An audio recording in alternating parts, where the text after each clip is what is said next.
नमस्कार दोस्तों, मैं डॉक्टर रूपाली आप सभी का बहुत बहुत स्वागत करती हूँ सिंपल हेल्थी वेज में। तो दोस्तों, हम आज की वीडियो में डिस्कस करने वाले एक हाईली प्रिवेलेंट कॉमन कंडीशन जिसे हम कहते हैं कॉमन कोल्ड, यानी कि सर्दी और जुकाम। सर्दी एक ऐसी कंडीशन है जो हमारी अपर रेस्पिरेटरी ट्रैक्ट को इन्वॉल्व करती है, जिसमें हमारा नोज, हमारी ट्रकिया, हमारा थ्रोट और कभी कभी हमारी आंखें भी इसमें इन्वॉल्व होती है तो एक ये सेल्फ लिमिटिंग कंडीशन। जिनकी इम्यूनिटी अच्छी है उनमें ये 3 दिन में ही ठीक हो जाती है, और जिनकी इम्यूनिटी कम है उनमें रिकवरी के लिए आपको 1 वीक से लेकर 3 वीक तक का भी टाइम लग सकता है। तो सर्दी एक ऐसी कॉमन समस्या है जो मेजोरिटी ऑफ द पॉपुलेशन में दिखाई देती है। हर किसी को ये कभी ना कभी या बार बार होती रहती है। छोटे बच्चों में दिखाई देती है, मिडिल एज में दिखाई देती है, ओल्ड एज बूढ़े बुजुर्गों में दिखाई देती है, मेल फीमेल दोनों में दिखाई देती है। तो ये बहुत ही एक इम्पोर्टेंट कॉमन कंडीशन है। तो आज की वीडियो में मैंने इसकी कॉजेस क्या होती है, इसके सिम्टम्स, लक्षण क्या क्या होते हैं, इसके लिए मोड ऑफ ट्रीटमेंट क्या क्या अवेलेबल है, और साथ में इसका स्प्रेड कैसे होता है, और कब तक आप होम रेमेडी से अपने आप को ठीक करते रहे और कब आपको डॉक्टर के पास जाना जरूरी है, ये सारा मैंने इस वीडियो में डिटेल में डिस्कस किया है। तो ये पूरी वीडियो इन्फॉर्मेटिव है दोस्तों, इसे आप अंत तक देखिए। तो सर्दी एक ऐसी कॉमन कंडीशन है जो बच्चों से लेकर बूढ़े बुजुर्गों तक दिखाई देती है। एक बहुत ही इंपॉर्टेंट कंडीशन है। तो इस वीडियो को आप घर के सदस्यों में, नेबर्स में, घर के रिलेटिव्स के साथ, आपके दोस्तों के साथ, कॉलेज के फ्रेंड्स के साथ, स्कूल के दोस्तों के साथ, आपके ऑफिस के कलीग के साथ, जिन्हें आप शेयर कर सकते हैं, इन्हें ये वीडियो जरूर शेयर करें ताकि वो भी सर्दी से अपने आप को बचा सके। And sharing is caring. So इस वीडियो को आप ज्यादा से ज्यादा शेयर करिए और इस वीडियो को ज्यादा से ज्यादा लाइक, सब्सक्राइब करिए। तो चलिए दोस्तों, शुरू करते हैं। तो सबसे पहले हम डिस्कस करते हैं वो वेरियस कॉजेज जिनकी वजह से सर्दी हमें होती है। इसमें नंबर 1 कॉज जो है वो है सीजनल चेंज। अभी विंटर सीजन चल रहा है, जैसे ही हम कोल्ड एयर को एक्सपोज होते हैं तो सडनली हमें सर्दी होती है, स्नीजिंग स्टार्ट होता है, नाक से पानी आना शुरू होता है। साथ में जब रेनी सीजन स्टार्ट होता है और जैसी बारिश की बूंदें हमारे ऊपर आती है तो हमें सर्दी हो जाती है। तो सीजनल चेंज की वजह से भी हमें सर्दी होती है। नंबर 2 इसमें इंपॉर्टेंट कॉज है, अगर आप सुबह उठने के बाद हेयर वॉश करते हैं और उन्हें अच्छे से ड्राई नहीं करते, वैसे ही आप बाहर जाते हैं और अगर आपको कोल्ड एयर एक्सपोजर होता है तो भी आपको सर्दी हो जाती है।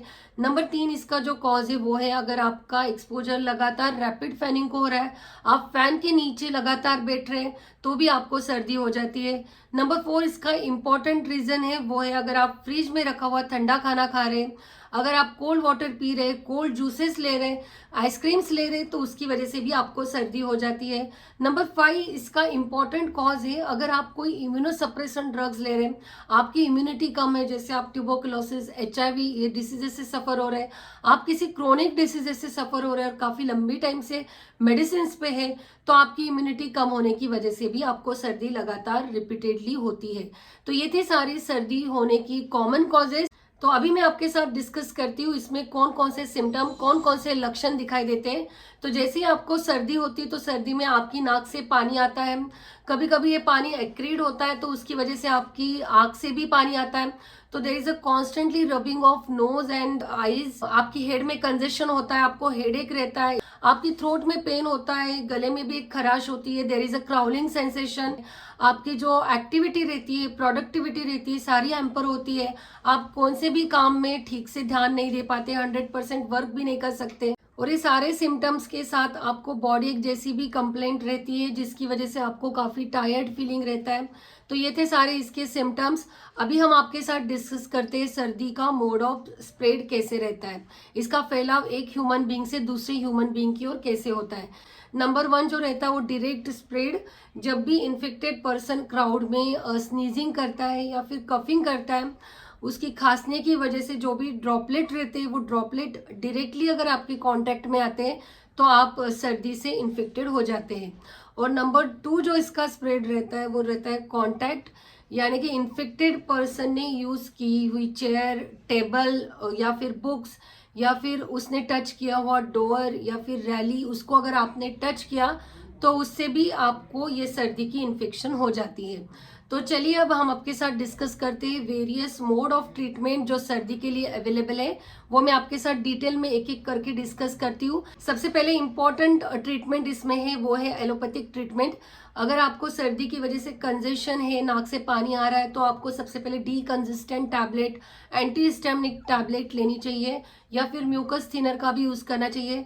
इसमें नेजल ड्रॉप जो आता है वो भी काफी इफेक्टिव रहता है। इसके साथ नेजल स्प्रे का भी यूज आप कर सकते हैं। ये सारी मेडिसिन आपको डॉक्टर को कंसल्ट करके लेनी चाहिए और ओवर द काउंटर ये मेडिसिन आप बिल्कुल भी ना लें, बिकॉज इससे आपको एलर्जी भी हो सकती है।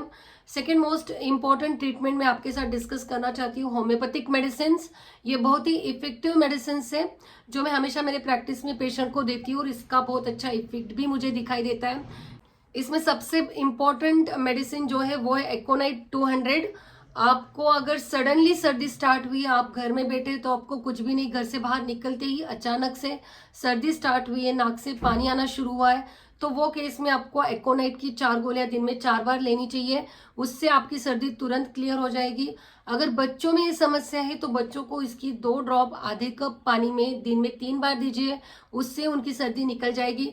इसमें नंबर 2 इंपॉर्टेंट मेडिसिन है वो है एलियम सेपा 200। जिन लोगों की नाक से पानी आ रहा है लेकिन वो काफी एक्रीड है, जिसकी वजह से उनको नाक में जलन हो रही है, there is a constantly boring of fingers in the nose, ऐसी कंडीशन बनी है, तो वो पेशेंट में एलियम सेपा की 4 गोलियां दिन में 4 बार लेनी चाहिए, तो उनकी सर्दी से तुरंत क्लियर हो जाएगी। इसमें थर्ड मोस्ट इंपॉर्टेंट मेडिसिन है वो है काली बीच 200। जिन पेशेंट में नाक से पानी आ रहा है लेकिन स्नीजिंग काफी है, छींकें काफी आ रही है, तो वो पेशेंट में काली बीच 200 की 4 गोलियां दिन में 4 बार देनी चाहिए, जिससे उनकी छींकें भी कम हो जाएगी और सर्दी भी कम हो जाएगी। तो ये थी होम्योपैथी की इफेक्टिव मेडिसिन। ये सारी मेडिसिन आपको डॉक्टर को कंसल्ट करके लेनी चाहिए। अगर आप मुझे कंसल्ट करना चाहते हैं तो आप मुझे जरूर मैसेज करें, मैं आपको जरूर मदद करूंगी। तो चलिए दोस्तों, अभी हम डिस्कस करते हैं सर्दी के लिए आपको डाइट और लाइफस्टाइल कैसा रखना चाहिए, बिकॉज डाइट और लाइफस्टाइल का बहुत ही इंपॉर्टेंट रोल रहता है। तो सबसे पहले हम इसमें कंसिडर करते हैं डाइट। डाइट में सबसे पहले इंपॉर्टेंट चेंज आपको करना है, आपको वार्म वाटर लेना चाहिए ड्रिंकिंग के लिए, क्योंकि उससे आपकी गले में जो भी खराश ईचिंग हो रही है वो कम हो जाएगी। साथ में आपको एक कंकॉक्शन यानी काढ़ा भी यूज करना चाहिए। मैंने तुलसी की वीडियो बनाई है जिसमें मैंने तुलसी काढ़ा एक्सप्लेन किया है, तो उस वीडियो की लिंक मैं इसमें दे रही हूँ नीचे डिस्क्रिप्शन बॉक्स में, तो आप उसे प्लीज चेक करिए। तुलसी काढ़ा में हम ब्लैक पेपर, जिंजर और लवंग यूज करते हैं, जिसमें एंटी इन्फ्लेमेटरी प्रॉपर्टी रहती है, जिसकी वजह से हमारी इन्फ्लेमेशन कम होती है, कंजेशन कम होता है और सर्दी की कंप्लेंट से हमें राहत मिलती है। उसके साथ हमें यूज करना चाहिए इम्यून बूस्टिंग डाइट। उसमें हमें अच्छी क्वांटिटी में प्रोटीन्स लेने चाहिए, विटामिन सी का अच्छा इंटेक रखना चाहिए जो इम्यूनिटी बूस्टिंग कहा जाता है, और उसमें हमें लेने चाहिए स्वीट लाइम, लेमन, ऑरेंजेस, गावा, स्ट्रॉबेरी, आंवला, जिससे हमारी इम्यूनिटी बूस्ट होती है। इसमें हम सूप्स भी इंक्लूड कर सकते हैं, सूप्स की वजह से हमारा एपेटाइट भी बूस्ट होता है। इसमें चिकन सूप भी बहुत इफेक्टिव रहता है। तो ये थी सारी डाइटरी चेंजेस। इसके साथ लाइफस्टाइल में हम क्या चेंजेस कर सकते हैं। सबसे पहले अगर कोल्ड एयर को हम एक्सपोज हो रहे हैं तो हमें अच्छी तरह से अपने आप को रैप करना चाहिए, सॉक्स का यूज करना चाहिए। हमें अगर हमने हेयर वॉश किया है तो हमारी बालों को अच्छे से ड्राई करना चाहिए। आप धूप में भी खड़े रह सकते हैं जिससे बॉडी का एक प्रॉपर वार्म अप हो जाए। साथ में आप स्टीम का यूज कर सकते हैं, स्टीम की वजह से आपका नेजल कंजेशन कम हो जाएगा। गार्गलिंग आप यूज कर सकते हैं, गार्गलिंग से भी आपकी थ्रोट कंजेशन कम हो जाएगी। इसमें हमेशा इसे देखा जाता है कि जिन लोगों की स्लीप प्रॉपर नहीं है, एपेटाइट अच्छा नहीं है, उनमें सर्दी हो जाती है, तो एक प्रॉपर स्लीप लेने के बाद भी आपकी सर्दी की समस्या कम हो जाती है। ये थी सारी डाइट और लाइफस्टाइल रिलेटेड चेंजेस जो आपको फॉलो करनी चाहिए। अभी मैं आपके साथ डिस्कस करती हूँ कि आपको कब तक घर में ट्रीट करना चाहिए और कब आपको डॉक्टर के पास जाना चाहिए। जैसे छोटे बच्चे जिनमें हाई ग्रेड फीवर है, 100 से ऊपर फीवर है और उनमें डिफिकल्टी इन ब्रीदिंग जैसी समस्या भी बन रही है, तो उन बच्चों को आप इमीडिएटली डॉक्टर के पास लेके जाइए।